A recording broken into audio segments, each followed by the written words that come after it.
until further notice. MBTA drivers, in the meantime, angered and frightened for their lives.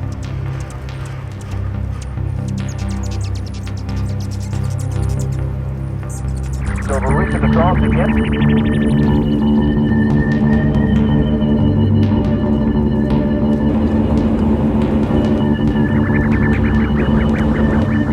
Due to protect them, flew in the killing. So the recent assault again.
Time still without a clue in the killing last.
Put down and the shuttle buses will be...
Oh. Oh. Oh. Oh. Oh, hey guys. Hi, Mike. Whoa, it's You good to okay? see you guys. All right. Oh, yeah, I think I'm okay. Well, head spinning. And head spinning it was the way it was in 1984 when I made this film, Attack of the Potato People, a student film, filmmaking one at William Patterson University in Wayne, New Jersey. My first film. Were you And excited to make this film? there was Ready to nothing go? else in the world. Like All- nothing else mattered than all making this film. All-encompassing. All-encompassing. And this film was made, shot on Kodak Ektachrome, 160 ISO at the time. For the presentation in class, it was actually hand edited on a bench, Oh so my each gosh. edit was tape spliced. Yeah. And it was projected silent. And the original, so you would enroll in the class, you'd get an assignment. The assignment is make a film, and then at the end of the semester, everyone would bring their film in. That's what you turned in for your grade. And have the gala. Yes, Gala screening. Yes, and it was like the Academy Awards. And everyone wanted to make I'm going to make the best film. I'm going to make the best film. So each kid came in with their 3-minute film, and I came in with a 24-minute film. Oh my gosh, 24 minutes? At the time, I was 20 years old, and, you had big plans. I had big plans, and, it was like the big epic. And, these days, I value people's time. And with technology and using Final Cut 10 as the platform to, well, first of all, here at FPP, I rescanned the film, recolor graded the film because there was Cleaned it up nice. Yeah, made it nice. I brought it into Final Cut, and I cut it down to the lean 8 minutes that it is now, which looking back, that's what it needs to be. It's what it should have been. And the exciting thing about it was, also the sound mix, which is the contributions of the Smooth Sailors, John Fedele, and longtime FPP listener Matt Ayers, who sent me these tracks months ago, and that's what kind of jump-started me to inspiration to edit it and to put a sound mix on it. Well, you sometimes put the Smooth Sailors or my songs underneath Matt's songs. Correct. Great effect. Correct. There's a lot of layering going on. It's a very vivid soundtrack. Sounds great. So what did you guys think? Well, I was wondering just now, who sat and watched your 24-minute film, and how did you have the time? Well, that's the great thing. When you're projecting something, you see, when you go to a theater or like in a classroom situation with a screen and a projector, your audience is captive. Yeah. Were they squirming? Did they get up and leave? No one gets up and leave. You have them captive, which is, why YouTube is such a challenge these days, because you don't have that. You're not even paying to sit in a theater. You're stuck there unless you are so disgusted you leave. Yeah. I was really I didn't know this was your first film. There was quite a bit of production value in there, and like the classic attention to details in the audio mix, like the Foley was top notch. The soundtrack, like John mentioned, layering that was awesome, and I didn't even realize it was modern stuff. Like I was like, oh man, this is just probably what the music Mike had at the time, because it's still got the synth. Interesting. Yeah. I'm really, with FPP driving people to shoot movie film, I do want people to start putting little stories together to sculpt out little narratives that they could, do with film. And how much easier, at the time in the 80s, that the idea of the tools of modern editing were unheard of. Yep. Can never imagine editing on a computer back then. No. Never. And even if you scanned it to tape back in the 80s, tape was linear. It was two decks together with an edit controller. It was painful.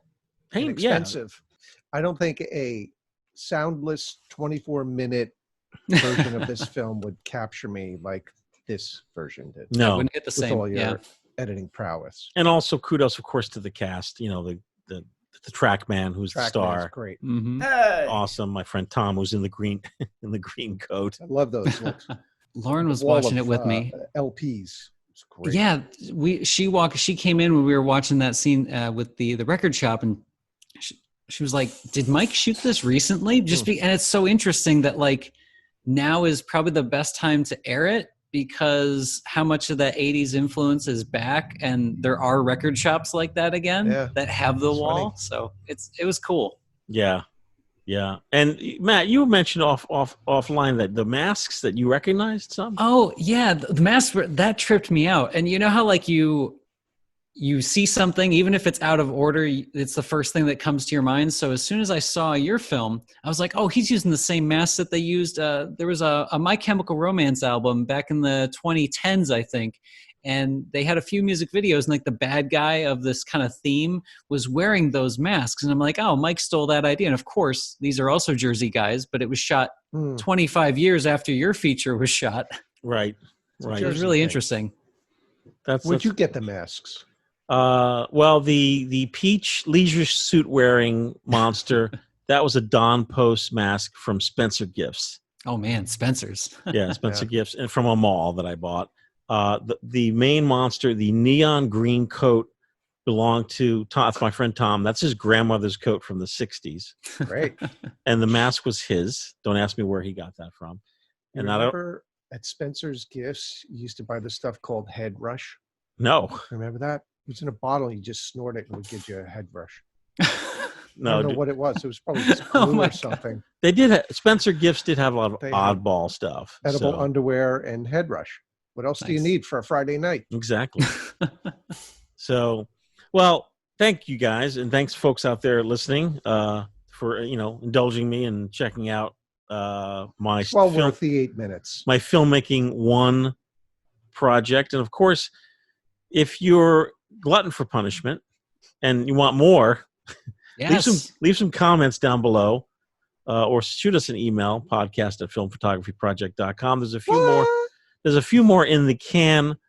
A few that John directed, The Green Man. Oh boy. And the Fiend movie, which is basically, well, of course, it was shot 20 years before. I don't know if you've seen The Monster Follows You. Oh, it's called It Follows. Oh, okay. It wasn't about sex. It was called Tag Your It, a.k.a. Fiend. Oh, yeah. Oh, okay. Where you are a fiend. I became a fiend. And all you have to do is find someone else to transfer the fiendliness into to get rid of it. So I don't think these are original concepts. No. That's great. Everything is a reimagining of something else. Absolutely. So very original the way you did it. Yeah, well, we'll see maybe in the coming months. So, well, thanks, folks. And thank you guys for sitting in. Oh, it was fun. Thanks.